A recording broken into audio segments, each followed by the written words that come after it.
Today, I'm in downtown LA. Being that I never went to culinary school but always wanted to go, I love taking the occasional cooking class. When my friend Marian asked me if I wanted to check out Foodstory, a cooking workshop all about Japanese cuisine, that was an easy "Hai onegai shimasu." Translation? Yes, please. I went to see Yoko. Hi, how are you? Thanks for coming. Yoko's classes take place in a unique downtown LA loft. She told me that she wanted the experience of her classes to resemble what cooking is like in your own home kitchen. I asked her how it all began. I started doing a history of sushi class. So I always wanted to teach, I always wanted to tell the story of food. So Foodstory, when I was asking around my friends, what's a good name? Yeah. And then my friends just thought about it for me. I'm like, oh, how about Foodstory? Because you're telling the story of food. So Yeah. I'm like, oh, that's a good idea. My family is really big on food, I guess. My grandfather makes have a vegetable gardens. He grows soybeans, and he also makes a tofu too. And my grandmother teaches tea ceremonies.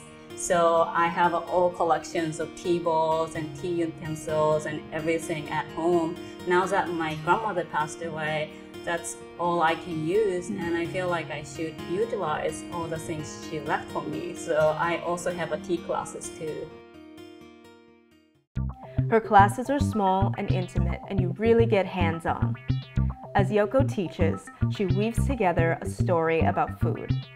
She explains a little bit about Japanese history and shares tips about where to get certain ingredients, types of preparation, and technique.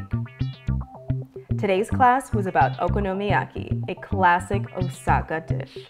It's a savory Japanese pancake, okonomi meaning what you like, and yaki meaning cooked. It's basically a mishmash of whatever the heck you want to put inside. The main ingredients are Japanese flour, eggs, shredded cabbage, and Japanese yam. After some mixing, chopping, more mixing, and a bit of picture taking, we were ready to eat. The end result was fun to make, deliciously sweet and savory. For Yoko, Foodstory is a labor of love. For me, I had a really fun time cooking and learning more about Japanese cuisine.